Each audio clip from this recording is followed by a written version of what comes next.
It's finally here. Well, I think it is. At least it's supposed to be. I think. Hey there humans, Bob here with another Marvel Avengers video, and today we're going to be talking about what appears to be the traversal update that dropped with 2.7.2. So, those of you that follow the channel quite closely may have seen a video where I reported that 2.7.2 had been submitted to the SteamDB website, which is where you can see what developers have submitted to Steam in terms of updates prior to their actual release. We were always aware this update was coming, but the only thing we were expecting was the fix for gear upgrades and gear disappearing from the vendors. Whilst it did address those elements in some capacity, I actually go over those changes in another video.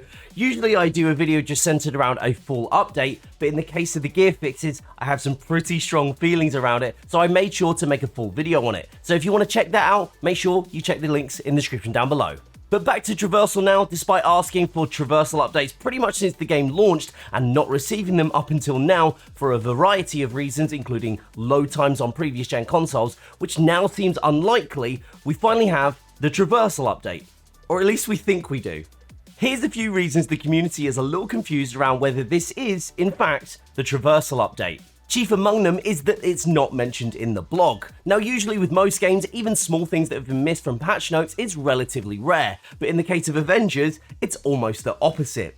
That time where Hulkbuster basically had a whole revamp and no one knew about it? Yeah, that was a thing. I'm not sure if these things are omitted in the name of player discovery or some other arbitrary reason, but yet again we find ourselves in a situation where we don't know if things have been added to the game are in fact meant to be there, or if they've been deployed accidentally. But rather than just talk about it, let's actually have a look at what has been changed, starting with the character that has had the most requests for traversal updates, the Hulk.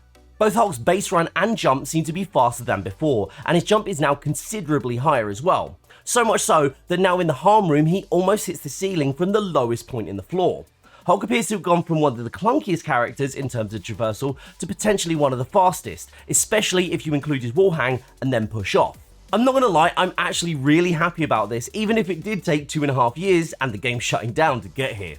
Next up we have the Flyers, Iron Man, Thor and Jane Foster. Each of these characters now has received a boost to their sprints and a significant boost in their flight speed as well. This also translates to their in-flight speed boosts that are enabled via the skill tree. Sadly though, unlike Bucky, they still drain intrinsic while using these boosts. Either way, it's still a massive improvement on previous traversal, and as someone who is an Iron Man main, I'm really glad to see the Armored Avenger move a little bit faster. I will say though, I find this one a little surprising considering these characters were used as an example of if you had them flying faster, they would in fact break the game. Turns out that isn't the case, so it begs the question, why were we told that if it wasn't actually true? Speaking of intrinsic drain though, although it seems Cap has received a decent speed boost in his sprint, he still uses his intrinsic on his shield charge, which seems a little strange considering Bucky's speed boost is pretty much exactly the same but doesn't use intrinsic. Which is part of the reason why people are so confused whether this is the entirety of the traversal update or if somehow part of these changes made it into the production environment before they were meant to. Similar to Cap, Black Panther and Hawkeye have received speed boosts on their sprints, but haven't received any boost to their jumps when it comes to speed or height, although Black Panther's wall jump does seem to be a lot higher. Strangely though, Widow, Kamala and Kate have all received speed boosts to their sprints, and it seems like increased height and speed to their jumps, not to mention the fact that Kate can now teleport more due to less intrinsic drain per teleport. Even Spidey's web swinging and point launches seem to be a little bit faster and a little bit smoother, which is lovely to see. I wonder if it was like this from the start, if the webhead might have had a better reception from the wider gaming community. Either way, it's good to see some form of an update to the traversal, despite us not knowing whether this is the full update or if it's just part of it. Hopefully we'll get more information from the developers soon, but I'm not holding my breath. So for now, I'll just enjoy it for what it is.